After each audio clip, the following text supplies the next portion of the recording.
Minha mulher e eu pensávamos em vendê-lo, mas decidimos esperar para ver se a legislação relativa a ganhos de capital seria alterada pelo Congresso. Se mudasse, o imóvel deveria aumentar, acredito outros 15 ou 20%. Além disso, US$ 5.000 ao mês era um bom fluxo de caixa.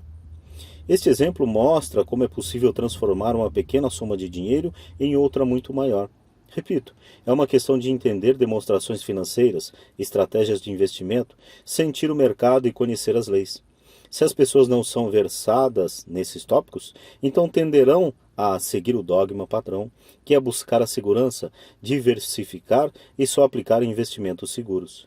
O problema é que investimentos seguros muitas vezes estão esterilizados, isto é, são tão seguros que seus ganhos são menores. A maioria das corretoras não tocará em transações especulativas para se proteger a si próprias e a seus clientes, e essa é uma política sábia. Os negócios realmente quentes não são oferecidos aos novatos. Normalmente, os melhores negócios, que tornam os ricos ainda mais ricos, são reservados para aqueles que entendem o jogo. É tecnicamente legal oferecer a alguém que não é considerado sofisticado esses negócios especulativos, mas, naturalmente, acontece. Quanto mais sofisticado me torno, mais oportunidades aparecem no meu caminho. Outro argumento para desenvolver sua inteligência financeira ao longo da vida é simplesmente que mais oportunidades são apresentadas a você, e quanto maior for sua inteligência financeira, mais fácil será reconhecer um bom negócio. Quanto mais aprendo, e há muito a aprender, mais dinheiro ganho, simplesmente porque com o passar dos anos acumulo experiência e sabedoria. Tenho amigos que se aprisionam à segurança, trabalhando com afinco em suas profissões e que não conseguem adquirir sabedoria financeira, que leva tempo para ser desenvolvida. De modo geral, minha filosofia é plantar sementes em minha coluna de ativos. Essa é a minha fórmula. Começo com pouco e planto sementes. Algumas se desenvolvem, outras não. Na nossa empresa imobiliária há propriedades que valem mais de milhões. E nosso tópico, Trust de investimentos em imóveis. A maioria desses milhões partiram de investimentos mínimos, da ordem de US$ 5.000 a US$ 10.000. Todas essas entradas foram beneficiadas por terem ocorrido em momentos de rápida ascensão do mercado, aumentos isentos de imposto, compras e vendas feitas repetidamente ao longo de alguns anos. Também temos um portfólio de ações, abrigado em uma empresa que minha mulher e eu chamamos de nosso fundo mútuo pessoal. Temos amigos que fazem negócios especificamente com investidores como nós, de modos que temos a cada mês dinheiro extra para investir. Compramos ações de empresas de capital fechado, de alto risco, especulativas, que estão próximas a serem listadas em bolsas dos Estados Unidos ou do Canadá. Um exemplo é como é possível obter ganhos rápidos. São 100.000 ações compradas a 25 centavos pouco antes da abertura do capital da empresa. 6 meses depois, a empresa estava listada na bolsa e as 100.000 ações agora valem US$ 2 cada uma. Se a empresa for bem administrada, o preço continuará subindo e as ações podem alcançar 20 ou mais dólares cada uma. Houve ocasiões em que nossos US$ 25.000 se transformaram em 1 milhão em menos de um ano. Se você sabe o que está fazendo, você não está jogando.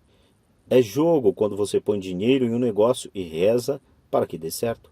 O importante é usar conhecimento técnico, sabedoria e amor ao jogar para minimizar os riscos.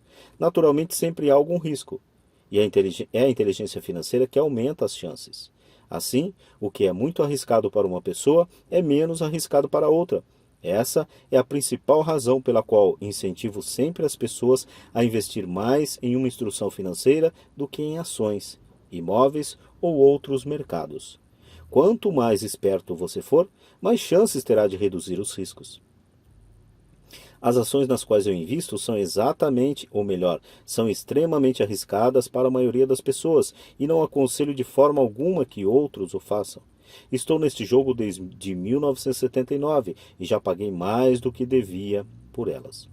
Mas se você reler que tais investimentos são de alto risco para a maioria das pessoas, poderá organizar sua vida de modo diferente, de modo que a habilidade de pegar US$ 25.000 e transformá-los em 1 milhão em um ano seja de baixo risco para você. Como já disse anteriormente, nada do que escrevi é uma recomendação. São exemplos do que é simples e possível. O que faço é café pequeno no esquema das coisas. Contudo, para o indivíduo médio, uma renda de US$ 100.000 ao ano, sem fazer muita força, é agradável e não muito difícil de obter.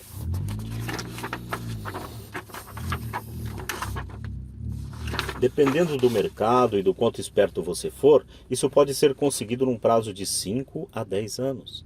Se mantiver suas despesas correntes em um nível modesto, US$ 100.000 como renda adicional é bom, não importando se você trabalha. Você pode trabalhar se quiser ou tirar folga e usar o sistema tributário ao seu favor e não contra você. Minha base pessoal são os imóveis. Adoro imóveis porque são estáveis e mudam devagar. Mantenho essa base sólida. O fluxo de caixa é constante e, se administrado adequadamente, tem boas chances de ter seu valor aumentado. A beleza de uma sólida base em imóveis é que ela me permite arriscar um pouco mais com as ações especulativas que compro. Se tenho grandes lucros no mercado de ações, pago o imposto sobre os ganhos de capital e reinvisto o que sobra em imóveis, garantindo assim o alicerce de meus ativos. Uma última palavra sobre imóveis. Tenho viajado por todo o mundo ensinando a investir. Em todas as cidades, ouço as pessoas dizerem que não há imóveis baratos. Não é essa a minha experiência. Mesmo em Nova York ou em Tóquio, ou mesmo nos arredores das cidades, há pechinchas desprezadas pela maioria das pessoas. Em Singapura, que atualmente registra um alto preço no valor dos imóveis, podem-se encontrar ainda pechinchas em locais não muito distantes. Logo, sempre que ouço alguém me dizer, você não pode fazer isso aqui, respondo que talvez a afirmação adequada seja, não sei como fazer isso aqui, ainda. As grandes oportunidades não são vistas com os olhos, são vistas com a mente. Muita gente não ficará rica nunca, simplesmente porque não tem o treinamento financeiro para reconhecer oportunidades que estão bem à sua frente. Muitas vezes me perguntam, como começo? No último capítulo, mostro 10 passos que segui na trajetória para minha independência financeira, mas sempre lembro que é preciso que seja divertido. É apenas um jogo. Algumas vezes você ganha e outras aprende, mas divirta-se. A maioria das pessoas nunca ganha porque tem medo de perder. É por isso que a escola é tão tola. Na escola aprendemos que erros são maus e somos punidos por cometê-los. Contudo, se você prestar atenção à maneira como os seres humanos aprendem, verá que aprendemos errando, aprendendo a andar, caindo. Se nunca cairmos, não andaremos nunca. O mesmo quanto a andar de bicicleta. Ainda tenho cicatrizes nos joelhos, mas hoje ando de bicicleta sem pensar. O mesmo vale para enriquecer. Infelizmente, a principal razão pela qual a maioria das pessoas não é rica é por seu pavor de perder. Os vencedores não têm medo de perder, mas os perdedores, sim. Os fracassos são parte do processo do sucesso. As pessoas que evitam os fracassos também evitam os sucessos. Penso no dinheiro de forma semelhante ao meu jogo de tênis. Jogo muito, erro, corrijo, erro mais, volto a corrigir e melhoro o meu jogo. Se eu perder o jogo, vou até a rede e aperto a mão do meu adversário, sorrio e digo, até sábado. Há 2 tipos de investidor. O primeiro e mais comum são as pessoas que compram um investimento empacotado. Elas procuram um varejista, seja uma imobiliária, seja um corretor ou um consultor financeiro, e compram alguma coisa. Pode ser um fundo mútuo, um trust de investimentos imobiliários, ações ou títulos. É uma forma bem simples, limpa e fácil de investir. Pode ser comparado à pessoa que vai às lojas e compra um computador direto da prateleira. O segundo são os investidores que criam investimentos. Este investidor, em geral, organiza o negócio de forma semelhante às pessoas que compram os componentes e montam seu computador. É algo sob medida. Eu não sei como juntar componentes de computador, mas sei como juntar oportunidades e conheço gente que sabe. É este segundo tipo que tem mais probabilidade de se tornar um investidor profissional. Algumas vezes são necessários anos para se juntarem todas as peças. E às vezes nunca se consegue isso. Meu pai rico me incentivou a ser esse tipo de investidor. É importante aprender a juntar as peças porque é aí onde estão os grandes ganhos. E, se a maré é adversa, se a maré é adversa, as grandes perdas. Se você quer ser o segundo tipo de investidor, precisa desenvolver 3 habilidades principais. Estas se somam àquelas necessárias para se adquirir a inteligência financeira. 1. Como encontrar uma oportunidade que ninguém mais viu. Você vê com sua mente o que os outros veem com os olhos. Por exemplo, um amigo comprou uma casa caindo aos pedaços. Era assustador olhar para ela. Todos se perguntavam por que ele teria comprado. O que ele viu, e nós não vimos, foi que, junto com a casa, a compra envolvia mais 4 lotes de terreno vazio. Ele verificou isso indo à imobiliária. Depois de comprar a casa, ele a demoliu e vendeu os 5 lotes para um construtor por 3 vezes o que tinha pago. Ele ganhou $75.000 em 2 meses de trabalho. Não é muito dinheiro, mas sem dúvida é muito mais do que o salário mínimo e não há dificuldades técnicas. 2. Como conseguir dinheiro. Em geral, as pessoas só procuram o banco. Esse segundo tipo de investidor precisa saber onde levantar recursos e há muitas formas de fazê-lo sem ir ao banco. Para começar, aprendi a comprar imóveis sem precisar de banco. Não é tanto pelos imóveis, mas pela aprendizagem de como conseguir o dinheiro, o que não tem preço. Muito frequentemente ouço as pessoas dizerem: o banco não me dá um empréstimo, ou não tenho dinheiro para comprar isso.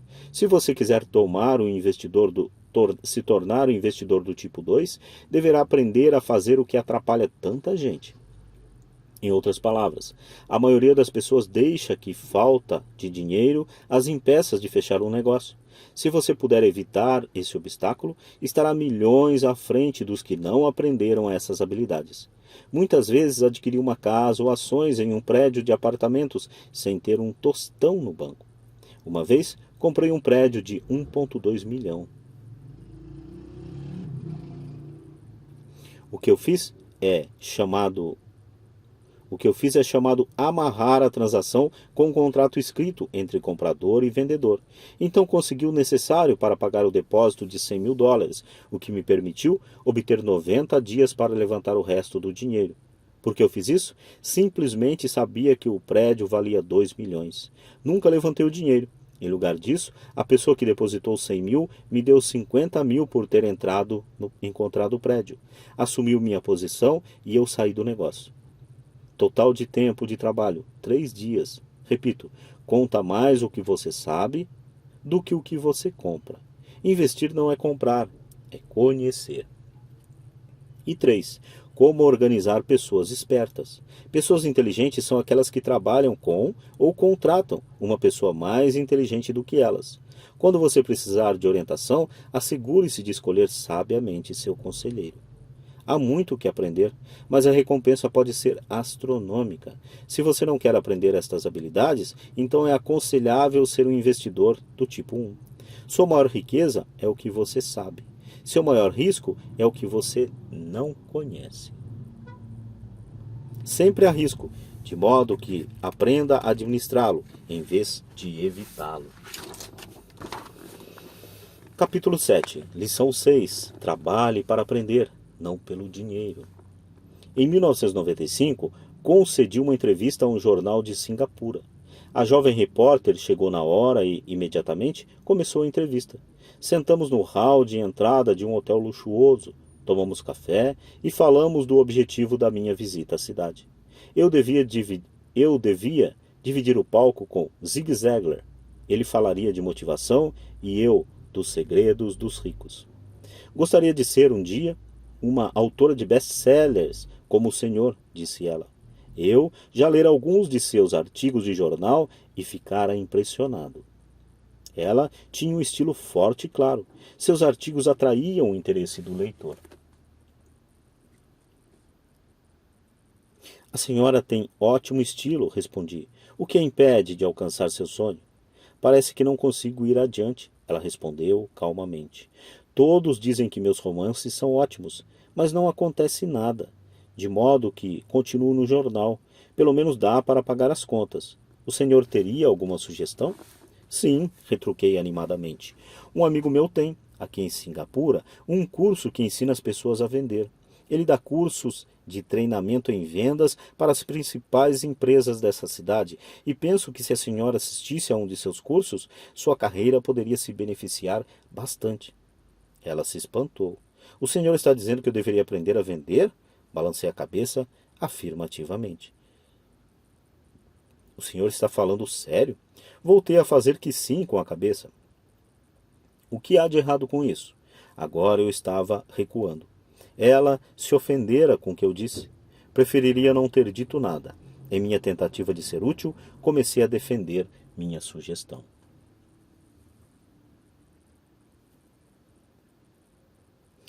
Tenho um mestrado em literatura inglesa. Por que frequentaria um curso de vendas? Sou uma profissional. Para a universidade para não ser vendedora. Odeio vendedores. Eles só pensam em dinheiro. Diga-me, para que vou estudar vendas? Ela começou a arrumar suas coisas. A entrevista tinha acabado.